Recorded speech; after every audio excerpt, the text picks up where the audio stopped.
Dari mula penubuhan, gelombang turun naik kuasa sehingga isu-isu kontroversi terkini. Salam sejahtera bersama saya dalam Info Channel. Dalam video kali ini, saya akan bongkarkan kepada Anda kisah penuh Pati Warisan yang mungkin ramai tidak tahu keseluruhannya.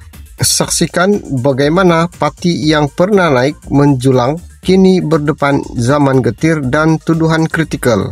Dari geseran dalaman, tuduhan rahasia bersama UMNO, dan sehinggalah keputusan untuk bertanding solo. Pati Warisan atau secara asalnya adalah Pati Warisan Sabah ditubuhkan pada 17 Oktober 2016 oleh Datuk Seri Muhammad Syafiee Apdal bersama beberapa tokoh politik Sabah seperti Datuk Darren Leking dan lain-lain. Ia wujud sebagai tindak balas terhadap ketidakpuasatian terhadap dasar-dasar pusat dan untuk mengembalikan suara Sabah dalam politik negeri sendiri. Syafiee Apdal sebelum menubuhkan warisan adalah seorang yang sangat berpengaruh dalam UMNO Sabah. Beliau pernah menjawat pelbagai kementerian persekutuan. Keputusan beliau keluar dan mendirikan warisan dilihat sebagai langkah patah arang terhadap pati asalnya dan keinginan untuk memusatkan kuasa di tangan kepimpinan tempatan Sabah. Pati ini dari awalnya menjulang konsep kerakyatan berbilang kaum, hak negeri Sabah, otonomi negeri, sumber alam, dan keadilan dalam pembangunan. Sewaktu pilihan raya umum 2018 dan pilihan raya negeri Sabah 2018, Warisan berjaya menyaingi dominasi Pati lama. Pati Warisan menyertai kerjasama dengan Pakatan Harapan di persekutuan dan berjaya membentuk kerajaan negeri Sabah melalui gabungan dengan pihak-pihak lain dan melalui perubahan sokongan wakil rakyat. Syafiee Apdal menjadi Ketua Menteri Sabah dan Warisan terserlah sebagai kuasa baru yang menolak pandangan politik berasaskan kaum semata-mata. Namun, kuasa tidak kekal lama. Dalam pilihan raya negeri 2020, pertarungan berubah. Gabungan Rakyat Sabah, Gabungan Pati BN, PN, PBS, dan lain-lain memperoleh majoriti dan membentuk kerajaan negeri. Warisan dan sekutunya, Warisan Plus, kalah dalam jumlah kursi dan selepas membentuk gabungan, GRS menguasai 38 kursi, manakala Warisan Plus 32 kursi ditambah 3 kursi bebas yang menyokong GRS. Dalam analisis selepas kekalahan itu, penganalisis dari ISIS misalnya menyebut bahwa Warisan gagal menjaga keperluan asas pengundi luar bandar dan komuniti Bumiputra Muslim Kadazan Dusun yang tertarik kepada proyek pembangunan berasaskan segera dan perubahan praktikal. Selain itu juga, isu pendatang tanpa dokumen, pertumbuhan ekonomi lokal, dan pemahaman identiti Sabah turut menjadi faktor yang menghakis sokongan terhadap warisan. Selepas kekalahan itu, Warisan terus menghadapi cabaran. Perebutan identiti, eksodus pemimpin, dan tuduhan kelemahan pengurusan isu dasar negeri. Dalam krisis politik nasional 2020-2022, sebahagian adun warisan seperti Juel Nuatim dan Peter Anthony keluar Pati untuk menubuhkan Pati KDM dan menyokong JRS.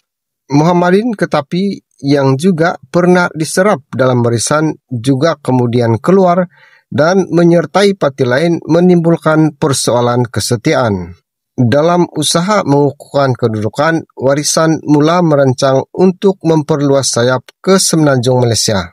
Sejak 17 Disember 2021, parti ini secara rasmi menjelajah ke Semenanjung dan bertanding dalam pilihan raya negeri Johor. Strategi ini dilihat sebagai usaha menjadi parti nasional dan bukan semata-mata parti negeri Sabah.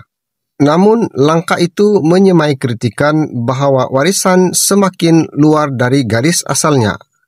Perjuangan Sabah telah dikaburkan oleh agenda nasional. Peter Anthony yang juga bekas timbalan Presiden Warisan sendiri menyebut bahwa warisan telah menyimpang dari laluan asal ketika menyokong perluasan ke Semenanjung. Menjelang pilihan raya negeri Sabah ke-17, Warisan menegaskan ia akan bertanding secara solo, tanpa bersekutu dengan JRS, STA, SEPP atau mana-mana parti tempatan. Menurut presidennya, Sapi Abdal berkata keputusan itu dibuat sebulat suara oleh parti dan bukan keputusan unilateral presiden. Warisan juga turut menafikan dakwaan JRS bahwa mereka telah berhubung secara rahsia dengan UMNO dan menyifatkan dakwaan itu sebagai fitnah. Satu langkah kontroversi yang disebut ialah Warisan mewajibkan syarat tegas ke atas calon mereka. Jika calon menang atas tiket warisan tetapi kemudian melompat parti, mereka akan menghadapi saman sebanyak 10 juta.